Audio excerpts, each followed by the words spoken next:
ኢትዮጵያ ትቅደም። በመላው ዓለም ዳርቻ የምትገኙ እጅግ የተወደዳችሁና የተከበራችሁ የዜና ኢትዮጵያ የዩቲዩብ ቻናል አድማጭ ተመልካቾቻችን በያላችሁበት የዓለም ዳርቻ አክብሮታዊ ሰላምታችን ይድረሳችሁ እያለን ከዜና ኢትዮጵያ በተሰሟቸው ያልናቸውን መረጃዎች ከዚህ እንደሚከተለው ወደ እናንተ ማስደመጣችንን እንጀምራለን። ለቻናሉ አዲስ ከሆናችሁ ሰብስክራይብ ይደረግ። ወደ መረጃዎቹ አመራው።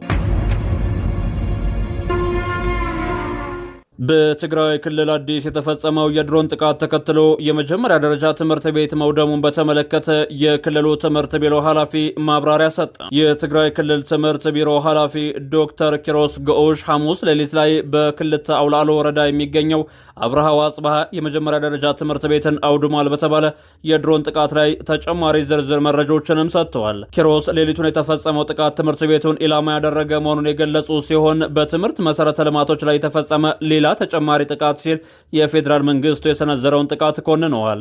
ይህ የድሮን ጥቃት በፌዴራል መንግስትና በትግራይ ክልል በሚገኙ በተለያዩ ቦታዎች ላይ ተፈጽመዋል ከተባሉ ተከታታይ ጥቃቶች መካከል የቅርብ ጊዜ ክስተትም ሆኖ ተመዝግቧል። ሆኖም የፌዴራል መንግስት ከተገለጹት ጥቃቶች ጋር በተያያዘ እስካሁን ይፋ ያደረገው አንዳችም መረጃ የለም።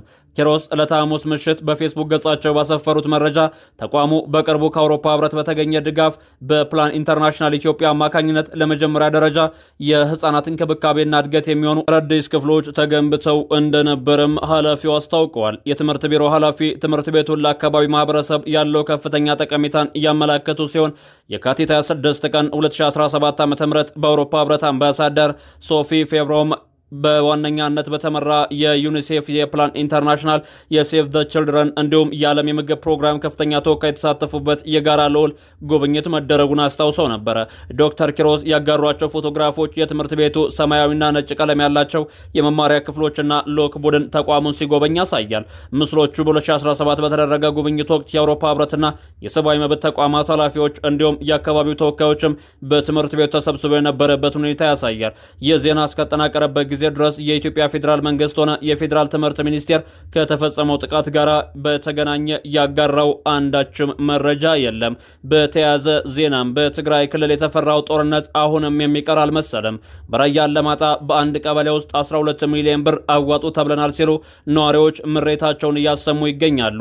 የመንግስት ያለ መንግስት ሴት አለ ሲሉ ጥሪያቸውን የሚያሰሙት የራያ አላማጣ ነዋሪዎች የሀብት ማሰባሰብና የጦርነት ዝግጅቱ በህዝባዊ ወያነ ሓርነት ትግራይ ህወሓት በኩል አሁንም ተጠናክሮ ቀጥሏል ይላሉ። የተጠየቅነው ገንዘብና ቁሳቁስ መጠን በተመለከተ ባለማጣ ከተማ 02 ቀበሌ ስር በሚገኙ 4 ቀጠናዎች ላይ ብቻ 12 ሚሊዮን የኢትዮጵያ ብር እንድንሰበስብ ተወስኖብናል።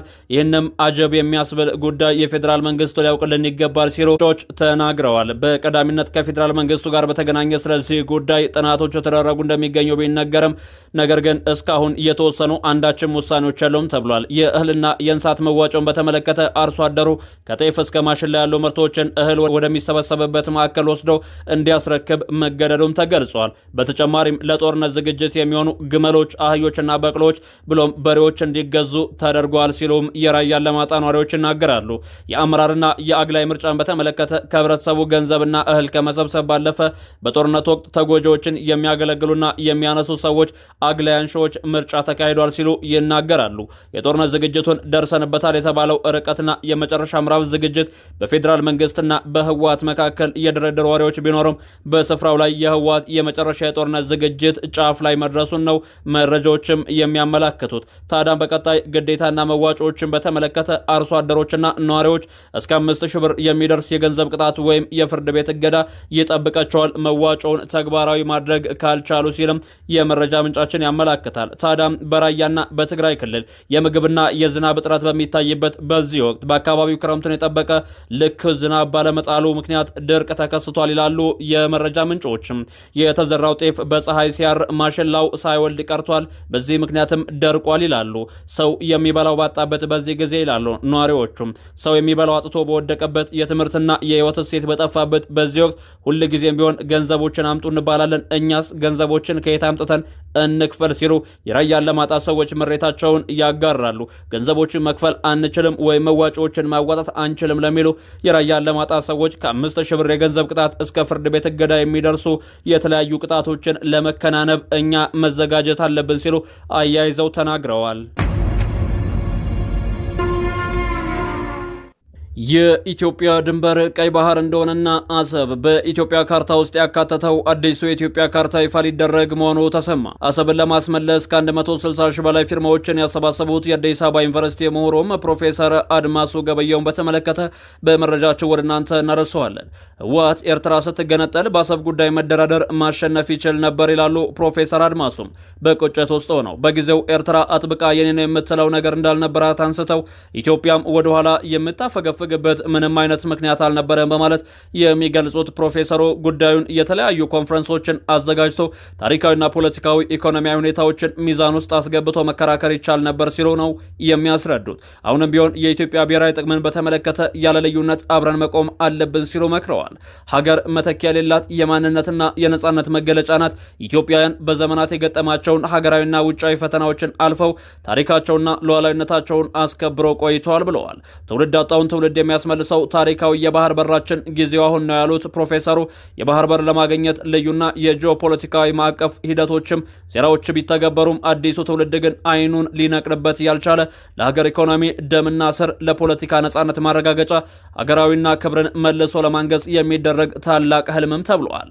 የቀደሙት ትውልዶች በጂኦፖለቲካዊ ሴራዎች በወቅቱ በነበሩ ውስብስብ ሀገራዊ ድክመቶች ምክንያት ካጧቸው ታላላቅ ሀገራዊ ሀብቶች መካከል የባህር በር ተጠቃሚነት የባህር ኃይል ባለቤትነት ዋነኛና ተጠቃሹ ነው። ይህ የታሪክ ስብራት በሀገራችን ላይ ከፍተኛ ኢኮኖሚያዊ ጫና ከማስከተሉ ባሻገር የኢትዮጵያ የረጅም ጊዜ ስትራቴጂካዊ ጥቅሞች በከፍተኛ ፈተና ውስጥ ጥሎት መቆየቱ ይታወሳል። የአሁኑ ትውልድ ደግሞ ይህንን ታሪክ ጠባሳ የማረም የሀገሩን ዘላቂ መፍትሄ በራሱ ትከሻ ላይ የመሸከምና የነገዋን ኢትዮጵያን በጽኑ መደራደር ላይ የመገንባት ታሪካዊ ኃላፊነቱን መውሰዱ ተገልጿል።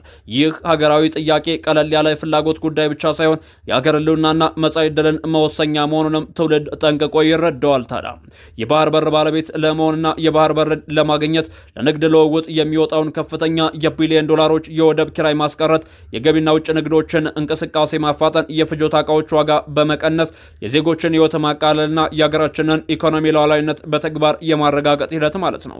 በቀይ ባህር በአፍሪካ ቀንድ ቀጠና ውስጥም ተጽዕኖ ፈጣሪና ተደማጭ ባለሙሉ ባለቤት ሀገር ሆኖ ለመቀጠል የራሱ የሆነ የባህር በርና ዘመናዊ የባህር ኃይል መኖሩ ወሳኝና አማራጭ የሌለው ጉዳይም ነው ተብሏል። ትውልዱ ያጣውን የባህር በር በጥበብ በበሰለ በዲፕሎማሲና በጽኑ ሀገራዊ አንድነት የመመለስ ጥረት የቀደሙ አባቶችን አደራ የማክበርና ለመጪው ትውልድ የበለጸገች የተከበረች ሀገርን የማስረከብ ታላቅ ኃላፊነትን ይዞ ኢትዮጵያውያን አሁን የትውልድ እውነታውንና ህጋዊ መብቱን የታሪክ ዕዳውን ጠንቅቆ የሚያውቀው ህዝባችን የባህር በር ጥያቄን የጊዜ ጉዳይ እንጂ በምንም አይነት ሁኔታ የማይቀለበስ የማይቆም ታሪካዊ ጉዞ በማድረግ ተግባራዊነቱን ለማረጋገጥ ቆርጦ መነሳት መቻል አለበት ይላሉ ፕሮፌሰሩ። ታዲያም በቀጣዮቹ ጊዜያቶች ኢትዮጵያ የቀይ ባህር ባለቤት እንድትሆን በሚደረጉ እንቅስቃሴዎችም ጭምር የኢትዮጵያ ብሔራዊ ካርታ በአዲሱ ሲነደፍ አሰብን ያካተተ እንዲሆን ቅድመ ሀሳብ መቅረቡንና ይህም ሀሳብ ተቀባይነት አግኝቶ ሙሉ ለሙሉ ተግባራዊ ለመደረግ በእንቅስቃሴ ላይ እንደሚገኝ ነው የተሰማው። ህወሓት ጦርነትን የሚመራና ውሳኔ የሚሰጥ 11 አባላት የያዘ ሴንትራል ኮማንድ ማቋቋሙን አስታወቀ። የሴንትራል ኮማንድ አቶ ጌታቸው አሰፋን ጨምሮ ከሲቪክ አስተዳደር 5 ከወታደራዊ አስተዳደር ደግሞ 6 አባላት እንዳሉት የተነገረ ሲሆን የሚመጣው ጦርነት አመራር ሰጭ ነው ተብሎለታል። በተያያዘ ዜና የአማራ ኃይሎች ለቀጣዩ ጦርነት አደረጃጀት ለውጥ ማድረጋቸው የተዘገበ ሲሆን ይህንም በሌላ ጦርነት ግንባር ቢሆን ከጥምር ጦሩ ጋር አንዳንድ ሰራዊት ሆነው በጋራ እንቅስቃሴ የሚያደርጉበት አደረጃጀት ነው ተብሏል። በህወሓት በኩል በቀዳሚነት ዶክተር ደብረጽዮን ገብረ ሚካኤል፣ ወይዘሮ ፈትለወርቅ ገብረ እግዚአብሔርና ሞንጀሪኖ ማለት ነው፣ አቶ አማኑኤል አሰፋ፣ ዶክተር አብርሃ ተከስተ፣ አቶ ጌታቸው አሰፋ በቀዳሚነት ከህወሓት ሲነሱ ከወታደራዊ አዛዦች ደግሞ ስማቸው ቀድሞ የሚነሳው ሌተናል ጀነራል ፍስሐ ኪዳኑ፣ ፍስሐ ማንጁስ፣ ብርጋዴር ጀነራል ኃይለ ስላሴ ግርማይ፣ ወዲ እምበይተይና ሜጀር ጀነራል ዮሐንስ ወልደ ጊዮርጊስ፣ ጆን መድድ፣ ብርጋዴር ጀነራል ምግበ ኃይለ፣ ሜጀር ጀነራል ብርሃነ ነጋሽ፣ ወዲ መድንና ሜጀር ጀነራል ክንፈዳኛቸው ስለመሆናቸው ተገልጿል። ህወሓት ይህንን የሴንትራል ኮማንዶ መዋቅርን ይፋ ሲያደርግ በቀጣይ ከኦሮሞ ነጻነት ሰራዊትና ከፋኖ አመራሮች ጋር በምን አይነት መልኩ ሊቀጥል ይችላል የሚለው ጉዳይ እስካሁን እልባት አላገኘም። ይህ በእንዲህ እንዳለ የፌዴራል መንግስቱ አሁንም ከህወሓት ጋር ለመነጋገርና ለመደራደር ዝግጁ ነው በሚባልበት ጊዜ ህዝባዊ ወያነ ሓርነት ትግራይ እንደዚህና መሰል እንቅስቃሴዎችን ማድረጉ የሚያስገርም ነው የሚሉም አልጠፉም። ህወሓት በአንደኛው እጅ እደራደራለሁ፣ በአንደኛው እጅ ደግሞ የፌዴራል መንግስትን ፈንቅዬ እጥላለሁ በማለት በህልም ቅዠቱ ውስጥም ይገኛል ሲሉም የሚናገሩ አልጠፉም። ታዲያ ህወሓት ወይም ህዝባዊ ወያነ ሓርነት ትግራይ አሁንም ቢሆን ከጥምር ጦሮች ጋር በመጣመር ፌዴራል መንግስት ላይ ትንኮሳን ይፈጽማል ወይስ አሁንም ዛቻና ማስፈራሪያዎችን ብቻ እየሰነዘረ ይቀጥላል የሚለው የሚጠበቅ ጉዳይ ሆኗል።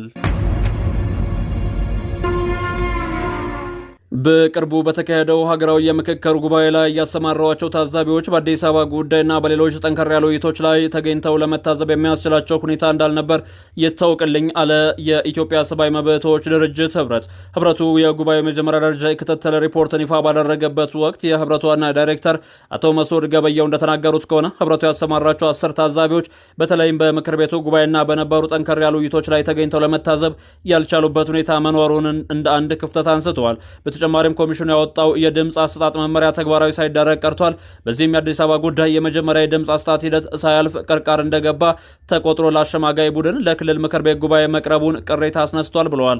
ከ400 በላይ የሚሆኑ ምክር ሀሳቦች አብዛኞቹ ቢያስማሙ ዋና ዋና የሚባሉት የአዲስ አበባ ጉዳይ፣ የመንግስት አደረጃጀትና የፌዴሬሽን ምክር ቤትን በተመለከተ የሰንደቅ ዓላማ ጉዳዮች በልዩነት መያዛቸውና ይህን የሚሆነው ኮሚሽኑ ስርዓቱን እስከ መጨረሻው ባለመከተሉ እንደሆነም ገልጸዋል። የአሸማጋዮች ጉባኤ የሰጠው ምክር ሀሳብ አስገዳጅ ስልጣን ሳይሆን ለኮሚሽኑ ውሳኔ አጋዥ የሚሆን ሀሳብ መሆኑን የገለጹት ዋና ዳይሬክተሩ ኮሚሽኑ ይህንን ምክረ ሀሳብ ምን ያክል ታሳቢ እንደሚያደርገው ወደፊት የሚታይ ነው ሲሉም ተናግረዋል። የኢትዮጵያ ሰላምና መረጋጋትን ለማናወጥ ከውጭም ሆነ ከሀገር ውስጥ የተሸረቡ ሴራዎችን የጸጥታ ኃይሉ በከፈለው መስዋዕትነት ከሽፏን አሉ ኮሚሽነር ጄኔራል ደመላሽ። የኢትዮጵያ ፌዴራል ፖሊስ፣ መከላከያ ሰራዊትና የክልል የከተማ አስተዳደር የጸጥታ አካላት መከላከል በተፈጠረው ጠንካራ ቅንጅትና በጀግንነት በከፈለው መስዋዕትነት ሀገሪቱን ለማረጋጋት ከውስጥና ከውጭ የተሸረቡ የጥፋት ሴራዎችን ማክሸፍ ተችሏል ሲሉ የኢትዮጵያ ፌዴራል ፖሊስ ጠቅላይ አዛዥ ኮሚሽነር ጄኔራል ደመላሽ ገብረ ሚካኤል ተናግረዋል። ይህም የተገለጸው በዛሬው ዕለት እየተካሄደ በሚገኘው የኢትዮጵያ ፖሊስ ኮሚሽነሮች የሰላምና ጸጥታ ኃላፊዎች ሀገራዊ የጋራ የጸጥታ መድረክ ላይ ነው። በመድረኩ የኢትዮጵያ ፌዴራል ፖሊስ ምክትል ኮሚሽነርና ጄኔራሎች፣ ሌሎች ከፍተኛ አመራሮች፣ የክልልና የሁለቱ ከተማ አስተዳደር የፖሊስ ኮሚሽነሮች እንዲሁም የሰላምና ጸጥታ ኃላፊዎች መገኘታቸው ተገልጿል። በመድረኩ መክፈቻ ንግግር ያደረጉት የኢትዮጵያ ፌዴራል ፖሊስ ጠቅላይ አዛዥ ኮሚሽነር ጄኔራል ደመላሽ ገብረ ሚካኤል ሁልጊዜም የኢትዮጵያ ችግሮችን በችግር ውስጥ እንድትቆይና ሰላሟ እንዲናጋ የሚሹ የውስጥና የውጭ ጠላቶች በርካታ ሴራዎችን ሲያቅዱ ቆይተዋል ብለዋል። ነገር ግን የፖሊስ ሰራዊቱ፣ ሚሊሻና መከላከያ ሰራዊት፣ ሌሎች የጸጥታ አካላትም ከህዝቡ ጋር ተቀናጅተው በመስራታቸውና ህይወታቸውን ጭምር በመክፈል ባሳዩት ተጋድሎ ሴራዎችን በማምከን ሀገር ሰላምና ደህንነቷ ተጠብቆ ለዚህ ቀን እንድደርስ አድርገናል ብለዋል። በዚህ የተቀናጀ ጥረት ከ50 ሚሊዮን በላይ ህዝብ የተሳተፈበት 7ኛው ሀገራዊ ምርጫ ሙሉ በሙሉ በሰላም እንዲጠናቀቅ ተደርጎ በሀገር ውስጥና በዓለም አቀፍ ደረጃ ታሪካዊና በአርአያነት የሚጠቀስ ትልቅ የጸጥታ ድል መመዝገቡንም ነው ኮሚሽነር ጄኔራሉ ያብራሩት። በመጨረሻም በአለማጣ ከተማ በትላንትናው ዕለት ነሐሴ 21 ቀን 2018 ዓ.ም የህወሓት ታጣቂዎች ከፍተኛ የተባለ አፈሳ መፈጸማቸው ታውቋል። ብዛት ያላቸው የህወሓት ወታደሮች አለማጣ ከተማ ከገቡ በኋላ ጭንብል በመልበስ ወጣቶችን በማፈስ ፊታቸውን ጭንብል አጥልቀው በርካታ ወጣቶችን ወዳልታወቀ ቦታ ስለመውሰዳቸው ተገልጿል።